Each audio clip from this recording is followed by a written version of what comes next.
Nier Automata, not that one, is the latest from beloved video game director Yoko Ono.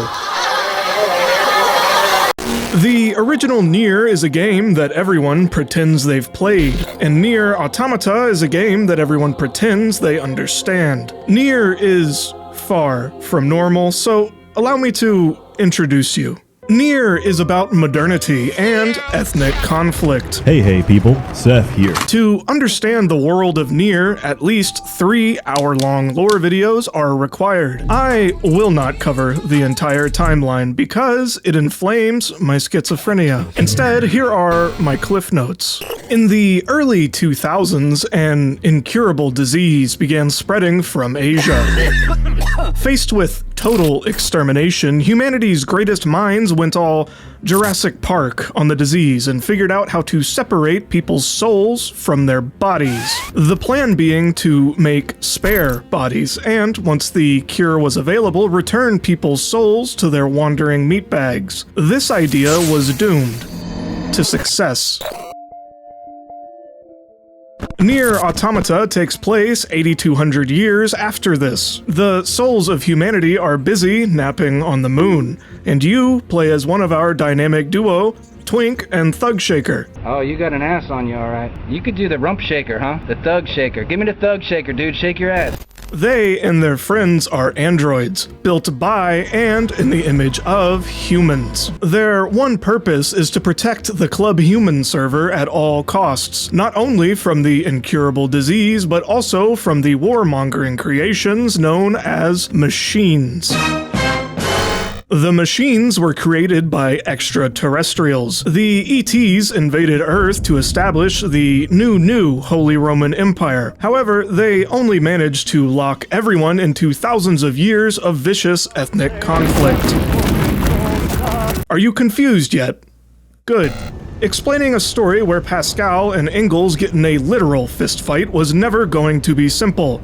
But if you have any questions, feel free to post them on the forums. The community loves correcting people. The anime is a retelling of the game's plot with very few changes. The animation is good, but the CG is fucking awful. A rule of thumb I use to judge CG is whether it looks smooth when sped up, and, yeah. Despite its technical difficulties, so far the show has managed to hit the high points of the game. Pascal, the opera singer, and Adam and Eve all look great. They even included the hardest boss in the game, the ladder. Those of you that have played Nier Automata may have noticed that I left out a few of the bosses from the game. That's because the animation studio fucking died.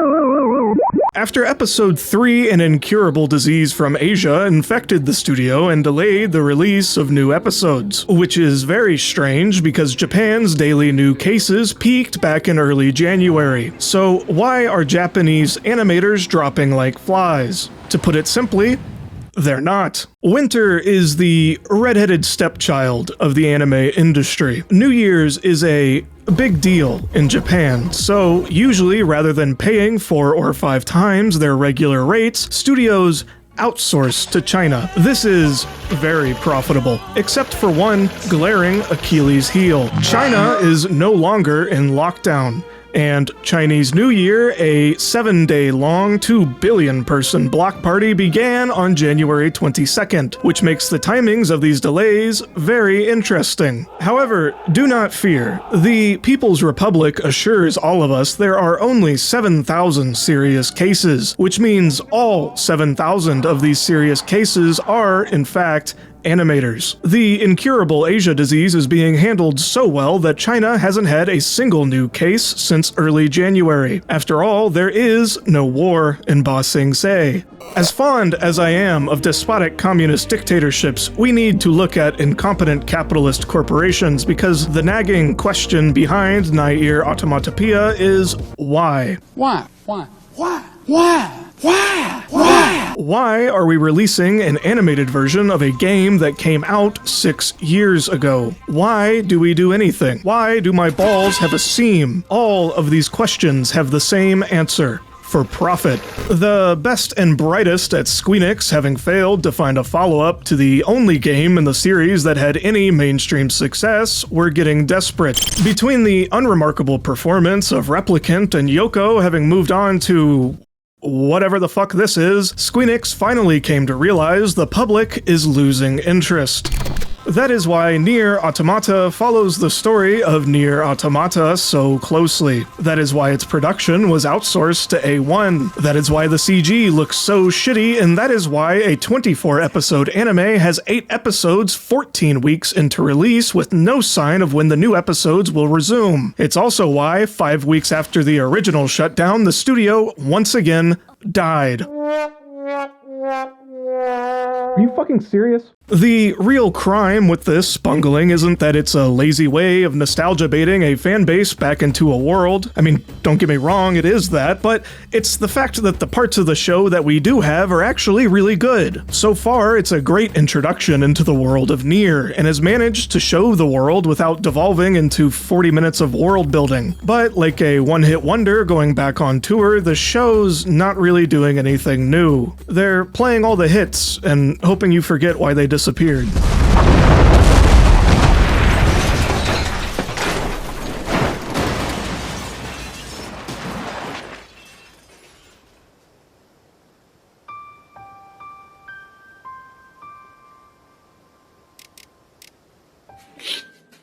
And it would be easy to end on that sour note. In fact, the first version of this script did, but I want to offer an alternate perspective. Because recently, Yoko has been back on his bullshit. In January, he was quoted in an interview saying that the next Nier game could come out tomorrow, or perhaps 35 years from now, which is a very Yoko thing to say. The important thing here is that he is talking about a new Nier game. So when might the next game come out? Well, last year we got Nier Replicant, and this year we're, in theory, getting a retelling of the world beater of the series. I'm not saying the perfect time to announce a new Nier game would be right after the conclusion of the anime reminding everybody why they care, but it wouldn't be a bad time. It's also worth pointing out that Replicant was technically a remake, so if we ignore that as an additional part of the series, then we're right on time for a Nier sequel. Unfortunately, the mishandling of this show by A1, and by extension Squeenix, has